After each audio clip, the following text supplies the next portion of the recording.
आज से 10 साल पहले एक फिल्म आई थी उड़ान। विक्रमादित्य मोटवाने ने डायरेक्ट की थी, उन्होंने ही अनुराग कश्यप के साथ मिलकर इसे लिखा भी था। ये फिल्म देखी हो तो आपको एक यंग सा लड़का याद होगा जो अपने क्रूर पिता को छोड़कर भागता है और साथ में ले भागता है अपने छोटे सौतेले भाई को, जिसके सपनों की हत्या वो अपने पिता के हाथों होते नहीं देखना चाहता। नमस्ते, मेरा नाम प्रतीक्षा है और आप देख रहे हैं मेरा वीडियो ब्लॉग म्याऊं।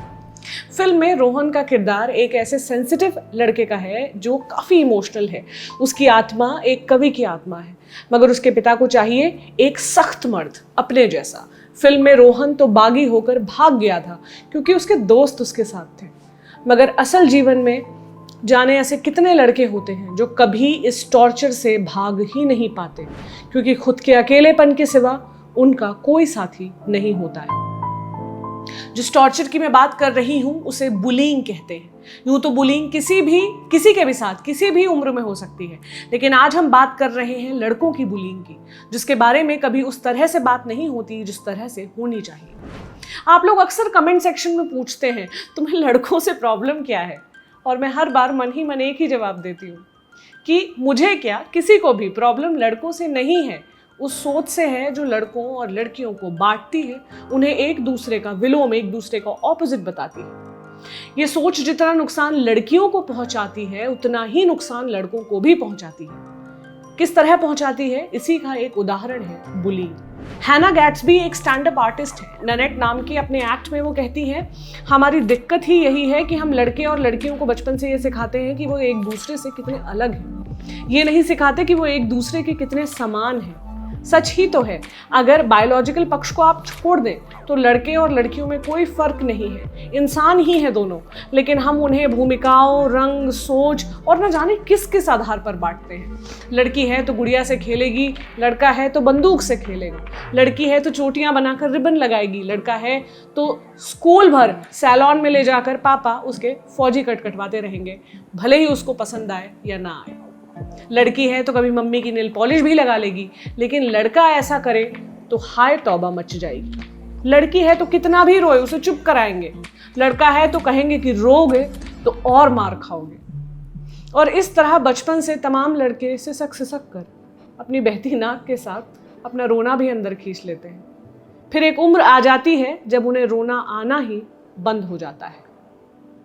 इन भूमिकाओं के दायरे हमने ऐसे बांधे हुए हैं कि जैसे ही इन्हें लांघने की कोशिश कोई करता है हम उसके प्रति क्रूर हो जाते हैं। फिर हम ये भी नहीं सोचते कि वो हमारे बच्चे हैं, दोस्त हैं, भाई बहन हैं या पड़ोसी हैं।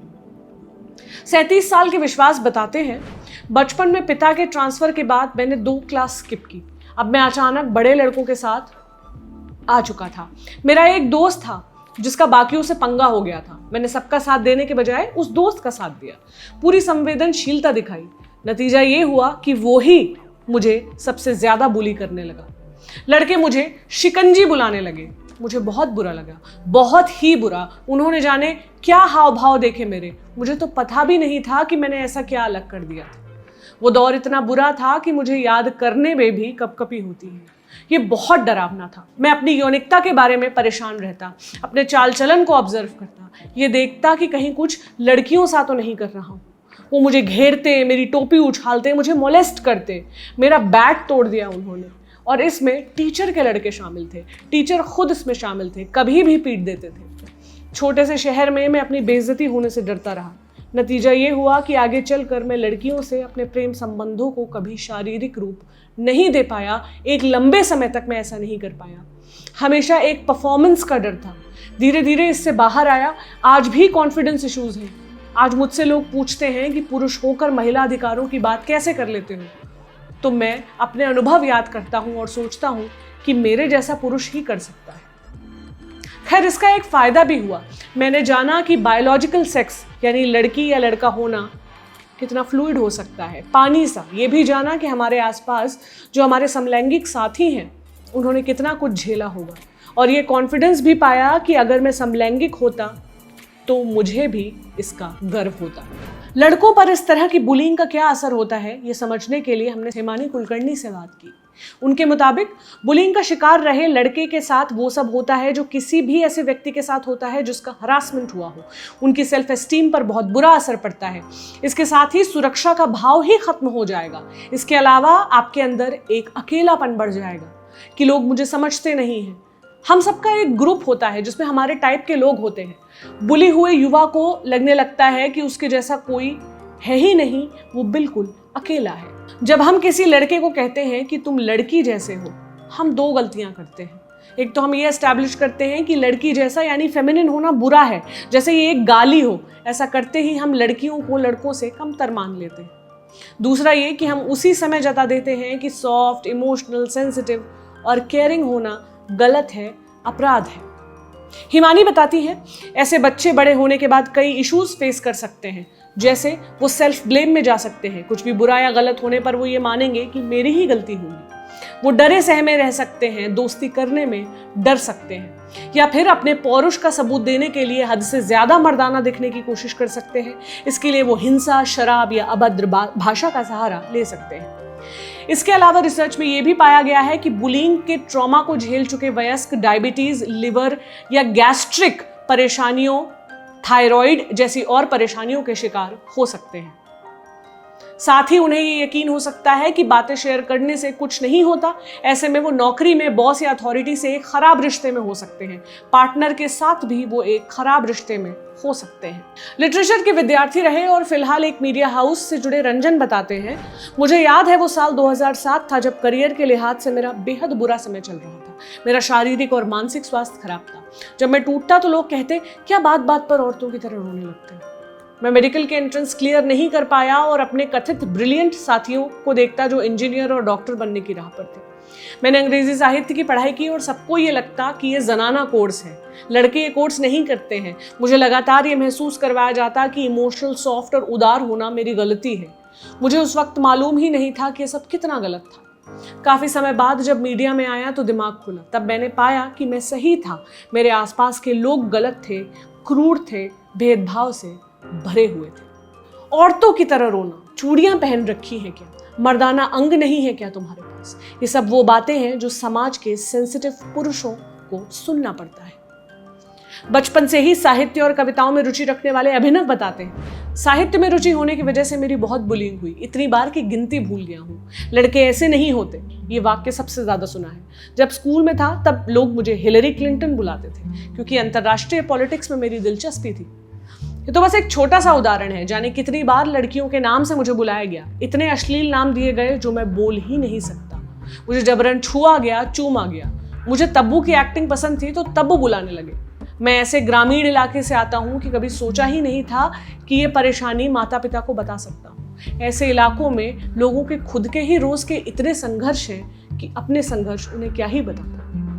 उम्र के साथ शारीरिक बुलिंग तो रुक गई, लेकिन लोग आज भी मुझे ये बताने से नहीं चूकते कि मैं औरतों की तरह इमोशनल हूँ। मेरी गर्लफ्रेंड लंबे समय के लिए शहर छोड़ रही थी और उसे विदा करते वक्त मैं एयरपोर्ट पर इमोशनल हो गया। ये हमारे ब्रेकअप की वजह बनी। आज नतीजा ये है कि किसी से बात करूं तो उस पर भरोसा नहीं कर पाता। आज मेरे दोस्त बहुत कम हैं। ये तो सिर्फ तब है जब लड़के सेंसिटिव हो, गलती से उनकी आवाज पतली हुई, शरीर बल्की हुआ या वो नाचने में अच्छे हुए तो लोगों को डबल वजह मिल जाती है उन्हें बुली करने की। तुम लता मंगेशकर हो क्या, तुम्हारे शरीर में लड़कियों जैसे कर्व हैं और न जाने क्या क्या। जहरीले तीर खूब होते हैं हमारे तरकश में। ये कैसी दुनिया है जिसमें योद्धा होकर लोगों की जान लेना अच्छा है और सॉफ्ट होकर लोगों के घावों पर मरहम लगाना बुरा। उछलते हार्मोन के प्रभाव में दोस्तों से मारपीट कर लेना स्वीकार है, लेकिन बिना किसी को नुकसान पहुंचाए थोड़ा रो लेना गलत है। हमें ऐसा लगता है कि पुरुषवादी सोच से नुकसान केवल लड़कियों का होता है, लेकिन हम ध्यान ही नहीं दे रहे होते कि लड़के इससे कितने स्तर पर लड़ रहे हैं।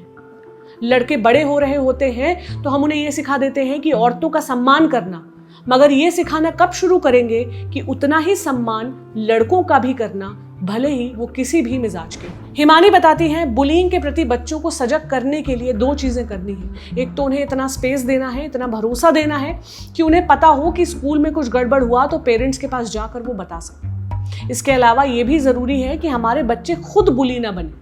इसके लिए बच्चों को ये एहसास होना जरूरी है कि जो हमारे जैसा नहीं है वो भी नॉर्मल ही है। लेकिन बच्चे बताने से नहीं, देख कर सीखते हैं। अगर आप खुद ही ऐसे माँ बाप हैं जो मजे मजे के लिए दूसरों का मजाक उड़ाते हैं तो आपके बच्चे ऐसे ही निकलेंगे। कई बार ऐसा भी होता है कि जो बच्चे घर में बुली होते हैं वो स्कूल में जाकर दूसरों को बुली करते हैं। अक्सर ऐसे बच्चों के घर में उन्हें स्वस्थ माहौल नहीं मिल रहा होता है। क्या आपके भी इससे जुड़े कुछ अनुभव है तो मुझे कमेंट सेक्शन में बताएं। अगर आप मुझसे लाइव चैट करना चाहते हैं किसी भी मसले पर तो फॉलो करें लटक इंस्टाग्राम पर, जहां मैं मिलूंगी लाइव हर मंगलवार रात 8 बजे।